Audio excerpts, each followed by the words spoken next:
Imagine que você vende uma casa e o comprador vai te pagar em 12 parcelas, mas você precisa de dinheiro de imediato. Aí negocia com um banco o adiantamento de uma parte desse valor. Em troca, passa para esse banco o direito de receber a dívida total. Esse é, grosso modo, o processo de securitização de dívidas. O Senado analisa projeto de lei que permite à União, aos estados e municípios fazerem a securitização de créditos que têm a receber. Mas o tema é polêmico. Para abrir esse debate, nós recebemos a coordenadora da Organização da Auditoria Cidadã, Maria Lúcia Fatorelli. Maria Lúcia, muito obrigada pela sua vinda aqui à Agenda Econômica tentar explicar um pouquinho essa história de securitização. Eu que agradeço, Antônia, pela oportunidade. Nós, da Auditoria Cidadã da Dívida, temos combatido esse projeto desde o primeiro momento, porque esse projeto, ele institui, na verdade, uma anarquia jurídica para as finanças públicas do Brasil. Por trás dessa isca de receber adiantado uma parte do crédito tributário que os entes têm a receber no futuro,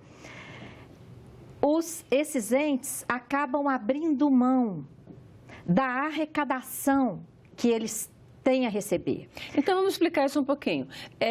São dívidas que já foram negociadas, né? São grandes devedores que já negociaram com o governo e pagariam em 2, 3, 4, 5, até 10 anos. Como é que faz? Digamos que eu sou um devedor, eu devo 1 milhão ao governo e eu negociei isso aí em 5 anos.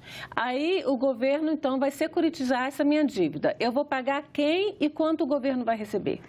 Então, o que está acontecendo? Eu vou te dar o exemplo de um caso prático, que a gente tem os números, é um caso real, verdadeiro, e o modelo é idêntico em toda parte. É o caso da PBH Ativos S.A. em Belo Horizonte. Essa empresa é uma empresa estatal, criada no município de Belo Horizonte, e ela fez essa securitização.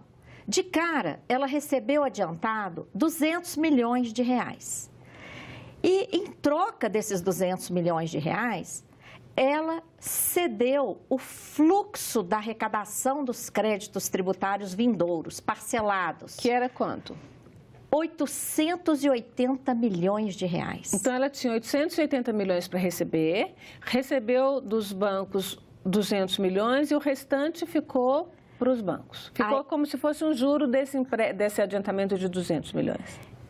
Mas a questão é muito mais grave do que isso, porque essa cessão está sendo feita a partir do momento em que os contribuintes efetuam o pagamento dos seus créditos à rede bancária, em vez desse dinheiro ir para os cofres públicos e o ente federado pagar aquele empréstimo que ele tomou, ele está abrindo mão desse fluxo de arrecadação, de tal maneira que os contribuintes não estão sabendo de nada, vão pagar seus créditos normalmente à rede bancária. Aquele banco, em vez de enviar o recurso para a conta do ente federado, vai mandar para uma conta chamada conta vinculada. E nessa conta vinculada, diretamente, o dinheiro já vai para o banco privilegiado que comprou os papéis emitidos por essa empresa. Então, isso aí é um desvio de recursos. Esses recursos que caem nessa conta vinculada e da conta vinculada já são direcionados diretamente para o banco, nem chegarão ao orçamento público. Isso é um escândalo em termos de finanças públicas. Isso aniquila com toda a legislação de finanças existente no país. Lei de responsabilidade fiscal. Começa da Constituição, porque todo princípio orçamentário, ele vem da Constituição Federal, porque senão nós vamos ter caixa 2. Então, tudo... Isso não é um caixa 2, de certa forma? É um caixa 2, é um desvio, como se fosse um caixa 2. Então, toda a legislação de finanças no país, ela é estruturada em torno do orçamento público. Todas as receitas tributárias, financeiras, patrimoniais, empresariais, qualquer receita obtida pelo ente público tem que cair no caixa do orçamento. E, a partir do orçamento, há a distribuição. Esse esquema financeiro, que esse PLS 204/2016 quer aprovar aqui no Senado, ele aniquila com isso. E ele admite a cessão do fluxo de arrecadação. Agora, o TCU, você falou aqui da PBH ativos. Na verdade, a gente fez um levantamento, segundo a Procuradoria-Geral da Fazenda Nacional, o governo federal tem cerca de R$1 trilhão de reais de dívidas, de créditos a receber, né? Ou seja, são pessoas que devem e desse ele já teria renegociado 120 bilhões. A gente levantou esse quadro e então o que vai negociar é essa parte está aberto a essa possibilidade, essa parte já negociadas. Olha só, esse é um ponto muito interessante que você levanta, Antônia, porque a propaganda que se faz para aprovar esse negócio é de que esse negócio viria acelerar a arrecadação daqueles créditos complicados de receber, inscritos em dívida ativa. Seria esse R$1 trilhão aí que você mencionou. Ocorre que nesse negócio não vão entrar os créditos complicados de receber. Que estão aqui no R$1 trilhão. Só vão entrar aqueles créditos parcelados, líquidos e certos, que o contribuinte vai recolher à rede arrecadadora, que ele já fez a confissão de dívida e que se ele deixar de pagar, o ente público já pode executar essa dívida. Então, só essa dívida líquida e certa é que vai entrar nesse negócio. Porque esse negócio só pega, realmente, o crédito depois que ele cai no banco. Todo o ônus de cobrar o crédito, de instituir o crédito e de verificar se aquele contribuinte vai ou não efetuar o pagamento, de efetuar o parcelamento desse crédito, todo esse ônus é da Fazenda Pública. Então, só entra nesse esquema aí da cessão, de que trata esse PLS 204, o dinheiro, depois que o contribuinte pagou. Aí é que vem a cessão. Depois que o dinheiro cai no banco, em vez de ir para os cofres públicos, vai para essa conta vinculada e desvia para bancos privilegiados. Você falou aí na PBH Ativos, a gente até fez um levantamento de algumas empresas que já existem. Na verdade, a gente já tem outros estados e outras cidades que já criaram uma empresa para fazer esse processo de securitização, né? Companhia Paulista, essa de Belo Horizonte, que você falou que é a PBH Ativos, o Paraná, a Companhia Paranaense, a empresa do município de Porto Alegre, CIA Desenvolvimento e Mobilização de Ativos S.A., na verdade, ela é de Salvador, e a de Goiás, que é a empresa do estado de Goiás. Agora, o Tribunal de Contas da União já fez um relatório contrário, já fez um julgamento de contas, inclusive contrário a essa ação da PBH, que foi feita em 2009, não é isso? Olha, esse processo, já foram expedidas 2 decisões cautelares para impedir a CVM que é a Comissão de Valores Mobiliários, só para a gente explicar aqui Mobiliários, de registrar cotas de fundos, os chamados FDICs. Porque esse esquema que agora está operando em algumas localidades sob a forma de empresa estatal, ele começou a operar inicialmente sob a forma de fundos de investimento, o conhecido como FDIC.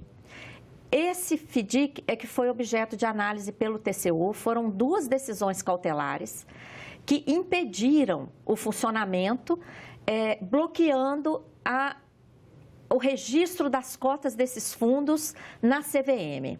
Aí, o que aconteceu? Criaram um artifício, em vez de operar sob a forma de fundo, criaram empresas estatais para fazer a mesma coisa, para emitir papéis financeiros de 2 tipos, sênior e subordinados, igualzinho os fundos funcionavam.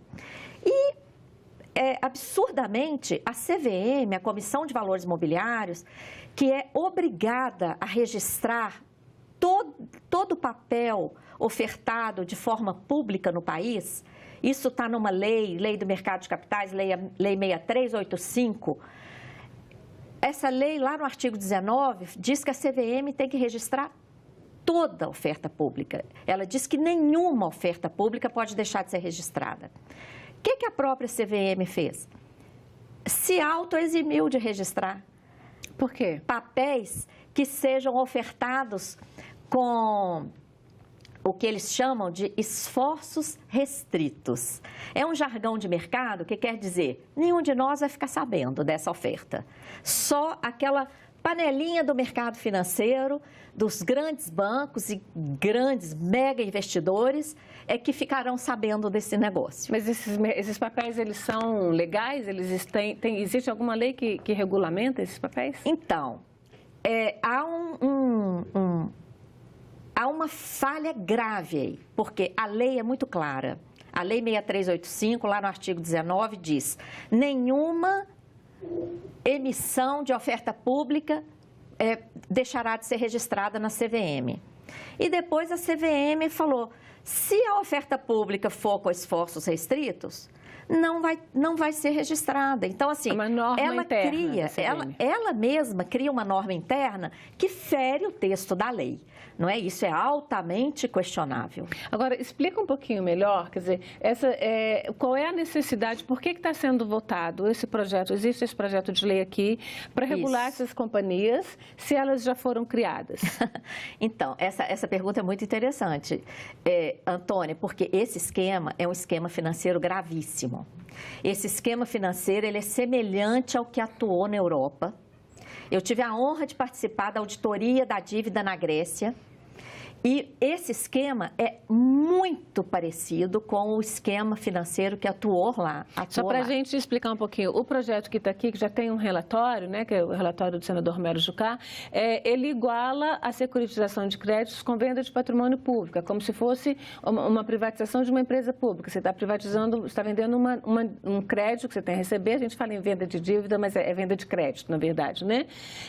Mas diz que não pode vender, dá uma ressalva, crédito nos últimos 180 dias de mandato, que são 6 meses aí antes do fim de mandato, não se pode vender, e que os governos aí, o governo federal e estadual, não podem securitizar os créditos que serão repassados a municípios. Ou seja, se eles têm um dinheiro que está previsto para ser repassado para o Fundo de Participação de Municípios, por exemplo, ou para outros fundos como o Fundeb, alguma coisa, ele não pode securitizar esses títulos. Pois é, porque você sabe qual é o patrimônio que está sendo vendido nesse caso? O próprio dinheiro arrecadado que cai no banco. Porque o crédito tributário em si... Ele é um patrimônio. Mas ele não está sendo vendido, não é o crédito tributário que está sendo vendido. O que está sendo vendido é o dinheiro que cai no banco. O que seria, depois então, vender... que cai no banco é que o dinheiro é desviado. Porque o que seria vender esse crédito tributário? Olha, vender o crédito tributário seria passar para uma outra empresa o ônus de cobrar, o ônus de fiscalizar. Isso tudo seria extremamente ilegal também. E não é isso que está sendo feito. Toda operação relacionada ao crédito tributário anterior à arrecadação continua da mesma forma. Tá, então naquele exemplo que eu dei da dívida de 1 milhão, o governo recebe dessa companhia os 200 milhões, vai atrás de receber o milhão inteiro, a dívida inteira, e paga e repassa para a companhia? Não, aí que está... Nessa cessão de crédito que está sendo feita, a empresa não vai atrás de nenhum contribuinte. Sim, o governo vai atrás. O governo é que continua com o ônus de constituir o crédito tributário, de cobrar, de correr atrás dos contribuintes. Tudo isso é ônus do Estado. O que está sendo vendido é, depois que aqueles contribuintes efetuam o seu pagamento, depois que aquele dinheiro cai no banco, aí é que ocorre a transferência. Em vez desse dinheiro que cai no banco, cair no caixa do ente público no dia seguinte, ele é desviado para uma conta vinculada. E se ele caísse, então, no caixa do ente público, seria correto? Do ponto de vista de vocês? Não. Da auditoria cidadã? É o correto. E aí não precisa desse projeto, entendeu? O que esse projeto faz é esse desvio depois que o crédito é arrecadado, não é? Uma outra coisa, e se por acaso esse contribuinte que renegociou sua dívida não pagar? Aí é que é gravíssimo. Os contratos que nós analisamos obrigam o ente público a repor um outro crédito, porque, por exemplo, ele fez um contrato lá de ceder 880 milhões naquele pacote de crédito. Se algum desses contribuintes deixou de pagar, o ente público tem que repor esse fluxo ou indenizar. que é indenizar? Daquela parcela que vai para o banco e outra parcela que vai para o município vai deixar uma parcela e repor, vai indenizar. Quer dizer, ele não vai efetuar o pagamento do crédito devido pelo contribuinte, aquele contribuinte vai continuar devendo lá. O que ele vai repor é lá, já na rede arrecadadora, ele vai repor aquele valor para a empresa. Agora, isso é uma questão, nessa avaliação do Tribunal de Contas, ele diz que essa é uma transação, ela é uma operação de crédito. Claro. Por isso fere a lei de responsabilidade fiscal, porque deve entrar no teto de endividamento dos estados, da União dos Estados e do município. Perfeito. Antônia, quando o município de Belo Horizonte, no caso concreto da PBH Ativos S.A., quando o município de Belo Horizonte recebeu aqueles 200 milhões adiantados, isso constitui uma operação de crédito. E todas as fases dessa operação de crédito estão comprovadas. Por exemplo, o recebimento do dinheiro foi comprovado. O município recebeu 200 milhões. O pagamento desse valor foi comprovado por meio do desvio de recursos que caíram na rede bancária e, em vez de chegar nos cofres do município, foram destinados para essa empresa. Agora, o importante é em que montante. O período que a CPI analisou inicia em abril de 2014, que é o momento em que o município recebe esses 200 milhões. Essa CPI foi lá da Assembleia? Da Câmara Municipal de Belo Horizonte. Então, abril de 2014 até junho de 2017. Então, nesses 3 anos e 2 meses, daquele pacote de créditos, os contribuintes pagaram 531 milhões. Desses 531, imaginem, a prefeitura recebeu 200. Não. Inicialmente, o município recebeu 200 milhões da empresa. Pronto. Está aí a operação de crédito. Segundo passo, os contribuintes efetuaram seus pagamentos à rede bancária. Nesse período analisado, de 3 anos e 2 meses, os contribuintes pagaram 531 milhões de reais. Se não existisse esse esquema, o município teria registrado lá uma operação de crédito de 200, totalmente separada, desses 531 que chegaram no banco, 531 teria entrado nos cofres públicos, certo? O que entrou? Por causa dessa engenharia financeira, que, aliás, esse nome é um nome que está em vários documentos oficiais lá de Belo Horizonte. Por causa dessa engenharia financeira, esses 531 milhões que foram pagos pelos contribuintes caíram no banco, foram desviados para essas contas vinculadas e nessas contas vinculadas, apenas 262 milhões foram para o município.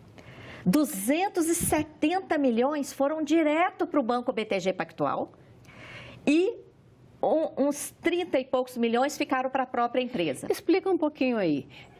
O Estado, a Prefeitura criou uma empresa para vender os seus créditos. E essa empresa, ela vende para quem esses créditos? Vende para grandes investidores do mercado financeiro? Então, para outros bancos? A empresa, na verdade, ela emite papéis financeiros, tá? Ela emite as tais debêntures e vende, inicialmente, para os bancos privilegiados, porque essa venda é daquele tipo que eu comentei anteriormente, com esforços restritos. Vamos só explicar um pouquinho para o nosso... Eu até fiz um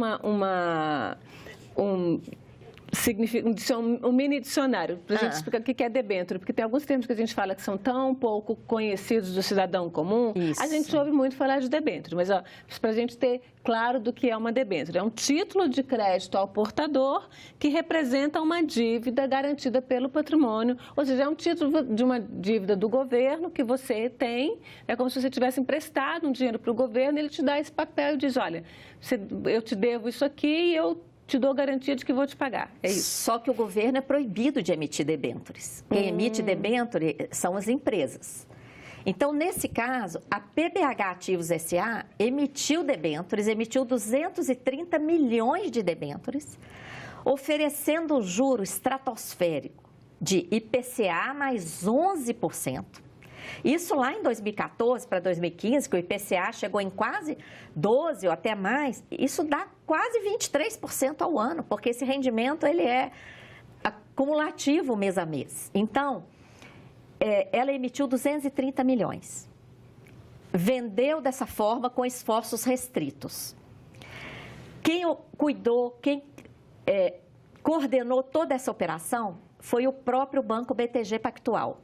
Ele mesmo comprou 100% dessas debêntures. Porque a empresa não pode fazer essa venda? Não, a empresa emitiu, vendeu, ele que coordenou a operação, porque sempre tem que ter uma instituição financeira coordenando esse tipo de operação de venda de papéis. Ele mesmo comprou tudo, tá? Ao mesmo tempo, o que é que garante esses, como você colocou ali muito bem, debêntures têm garantia.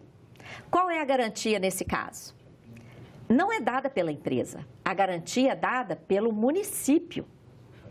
O município fala, eu vou receber uma parte desse dinheiro, porque quando o Banco BTG pagou os 230 milhões, 30 milhões ficaram para PBH ativos e 200 milhões chegaram ao município. Então, nessa operação de crédito, a empresa foi mera fachada para o município obter esses 200 milhões no mercado. Uma espécie de empréstimo. É um empréstimo, porque ele obteve no mercado... Mas ele só poderia... Então, vamos lá. Por que surgiu a necessidade de todo esse artifício econômico aí? É porque esses municípios eles já não podem mais pegar empréstimo, é isso? Porque o que justifica a criação dessa empresa e a criação desse esquema? Nada justifica. Nada justifica, porque tem várias saídas para os municípios se autofinanciarem. E, ademais, esse esquema se provou, além de fraudulento, ele se provou extremamente danoso às finanças do município.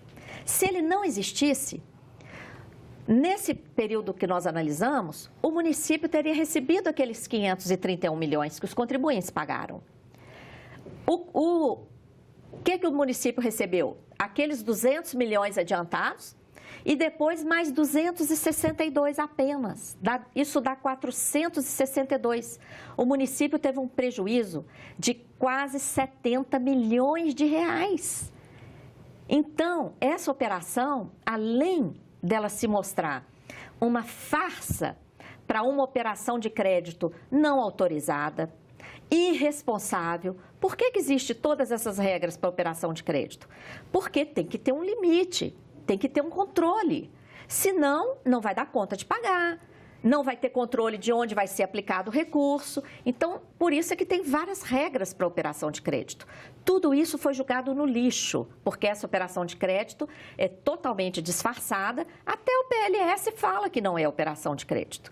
Então, primeiro, esse problema do disfarce da operação de crédito ilegal, não autorizada, irresponsável e extremamente onerosa.